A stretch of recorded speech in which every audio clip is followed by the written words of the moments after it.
I think in sports. I don't know. I don't know if there is a longer standing relationship between a team and a specific charitable organization. No, you got that right. It's nearly 70 years now, and we've been a part of it for 18 years. When we came in the winter of 2001, 2002, one of the first things that John Henry and Tom Werner and Larry Lucchino did was sort of double down on the partnership between the Dana-Farber and the Red Sox, and it's really in the sort of DNA of our front office and our players, and it drives us to be better. Dana-Farber's right down the street, and we've all had so many friends and family and teammates treated there, and it's just people come from all over the world, and we're literally a couple blocks away, and we get to work with the folks at the Dana-Farber every day, Dr. Glimpsher and Lisa Scherber and Lee Nadler, the whole crew. It's just been a great 7 decades long relationship, and I know it'll keep going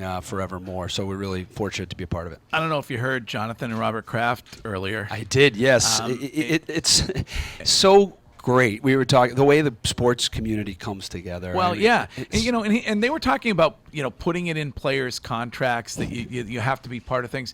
I don't feel like I heard Brock Holt yesterday afternoon talking about being the Jimmy Fund captain, and Brock was talking about it's not about baseball, it's not what they do, it's about this opportunity to be a part of these patients' lives at maybe their the biggest fight of their life, and it doesn't seem like you have to put it in guys' contracts. It seems like your guys to a man involved in Jimmy Fund stuff. They do, and we go back to the Pedro, David days, and Manny, and all the great teams of the early 2000s, and the tradition has just sort of continued on to Johnny Lester, and now Brock Holt, and Rick Porcello, and all of our guys who are just so involved with the Dana-Farber. I do want to say a word about Brock Holt, because I don't think this guy gets enough credit for what he's done here. He is so authentic and genuine and deeply involved, and he cares about these kids at the Dana-Farber. He's got real relationships. He goes there, he spends time there,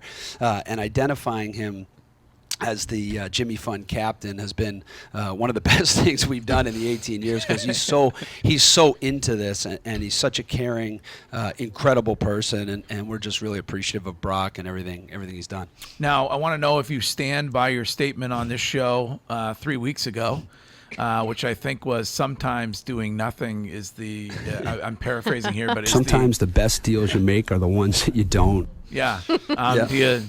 Do you still stand by that? Yeah, well, there's an old saying, I think, nothing is sometimes a good thing to do, but always a brilliant thing to say. So maybe I just shouldn't say anything following that soundbite. But no, look, we're in a tough spot. I mean, I think 127 games in. We've got 35 games left to go. We all know where we're at. Last year at this time, we'd won close to 90 games, and it just felt like every single night we found a way to win.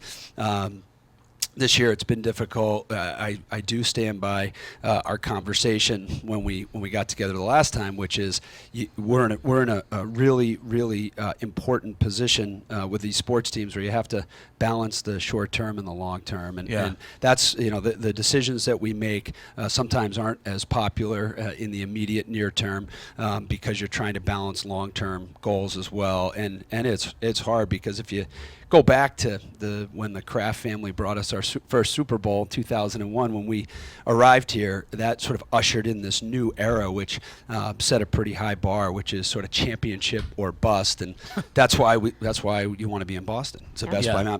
Again, I grew up down the street. There's nowhere you want to be if you're in professional sports other than Boston, because our fans are so passionate and they care. So anything short of a championship is tough to swallow, and that's not the way it was when we were growing up here. It was not the mindset, not the mentality. So credit to the Kraft family and the Jacobs family and Wick and Steve and John Henry and Tom Werner for ushering in that new culture. What goes along with that new culture is when you don't have a world championship every single season, you fall short of expectations. And where we are right now, look, I'll tell you, there is no quit in that clubhouse. We've been dealt a tough blow with Chris Sale going on the IL. Yeah, I was gonna ask you about that. And being in a position where, look, we're 6 games back of that second wild card. It's not, it's not. We're not mathematically eliminated. We can still get there. Crazier things have happened. Believe me, I've been a part of this team for 18 years. 2011, I didn't think we were going to lose 20 out of 27 games down the stretch to miss the playoffs. So anything, as our friend Kevin Garnett said, anything is possible. We can certainly get back into this. I was being cheered up by watching Tom Caron last night, who said, look, just pick up a game every week. You know, we got 6 weeks left, pick up a game. Alex Cora said it well, let's make those Tampa games matter at the end of the year. And you get into the tournament at the end of the year and anything can happen. So these guys aren't giving up. They're a resilient bunch. We've got a lot of talent in that clubhouse, and we're going to keep grinding away. So Chris Sale said it. We got to keep grinding, and we'll see what happens. When what happens with Sale happens, does that give you pause on the deal that you did with him? No, not at all, because you know, this is a guy who you want to build around. This is a guy who represents everything you want in a member of the Boston Red Sox. He's tough, he's accountable, he's experienced, he's a World Series champion. Injuries are part of the game. He's got inflammation in the elbow, which is never a good thing when it comes to a pitcher, but as he said, it could have been a lot worse, and so we'll stay optimistic and hope that it continues to heal and get better, and he'll be able to come back. And you know, everybody is sort of writing off 2019 for him. You never know what might happen. Let's see how he feels in 4 or 5 weeks and go from there. Mookie was on this station yesterday afternoon talking about how he loves Boston and it's his second home. Do you feel like that, you know, that statement maybe answers some questions about where you guys are with Mookie? Does it give you a better chance of trying to lock him down? You know, anything happen on that since we spoke last? Well, we're so fortunate, or unfortunate as the case may be, that we all sort of live together for 6-7 months a year. We travel together. We're at spring training together. We're here at Fenway together. So none of that's a surprise. I mean, we spent a lot of time with Mookie and his family, and we know exactly how Mookie feels about Boston, how he feels about playing at Fenway Park. He loves it here, and we love Mookie playing here. He's been an incredible member of the Red Sox, and we've been very open that we'd love him to be here for the long term. We just have to make sure you strike that balance where it works for the team and it works for Mookie, and he's the kind of guy that you want. But he's a homegrown guy. He's drafted incredibly in the 5th round. Think about that. Yeah. Teams passed on him many times. Shows you how difficult it is in this sport to evaluate talent at the amateur level. But no, we'd like Mookie here for the long term. We're obviously, we don't talk publicly about negotiations, but we've expressed and professed our love for him and his family. Write him a check. Well, Sam, today the checks are for the Jimmy Fund. I know, right? but write him a check. Like, give him a blank check, Sam Kennedy. Give Mookie a blank check. I hear that feedback. Do you have any other suggestions for the Red Sox? Well, no, I will say, checks typically don't blank checks don't happen. Don't always work, but sometimes they do. But speaking of homegrown, I mean, you have a legit MVP candidate that came through this farm system, which we should talk a little bit about. Yeah, I mean, what Rafael Devers is doing this year is nothing short of remarkable. And when we were spending time with David Ortiz post shooting, which was just horrific and still hard to believe he's gone through that. I want everyone to know David's doing really well, recovering well, but we spent some time with him. He will not stop talking about Rafi Devers and how incredible this kid is, and he's been such a fan of his. He's known him for a long time, and so what he's been doing is just nothing short of remarkable, and just a credit to our international scouting operation and everyone, Eddie Romero on down, who have identified players like Rafael Devers, like Xander Bogaerts, like Christian Vasquez to come into this organ and really grow up in the organization. That's a model for success that has helped us win 4 championships and hopefully more. Now, Devers, would this be somebody, you got Xander done, now Mookie's coming down the line, and who knows what's going to happen, but with a Devers, would there be an impetus for you guys to maybe try and get in early? Like, you've seen the power, you've seen the numbers, he likes playing here, the fans are loving him. Would this be something where you try and get a deal done early, maybe a preemptive deal with Devers? Yeah, for sure. I mean, drafting or signing young players, whether if they're international or they're part of the domestic draft, and then